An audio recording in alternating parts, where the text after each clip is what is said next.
আজকে খাবার কিছুই নেই, মাস শেষ, বাজার শেষ।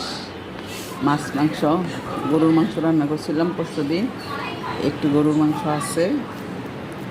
আর এখন আজকে মজা করে 3টা শুকনো মরিচ পেঁয়াজ দিয়ে আলুর ভর্তা করলাম।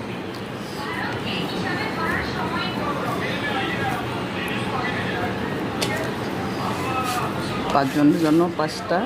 আর হলো আজকের রান্না গতকালকে ছিল মুগ ডাল রান্না করছিলাম, মুগ ডাল আর আছে ঢেঁড়স ভাজি।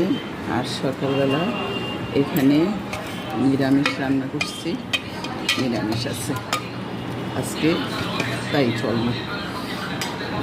তো আল্লাহ হাফেজ, আসসালামু আলাইকুম। 3000 টাকার ইলিশ মাছ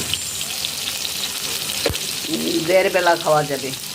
আজকে আমরা 5 জনে 5 টুকরা আর আছে 4 টুকরা। হিসাব করে দেখেন কত গিয়ে পড়ে।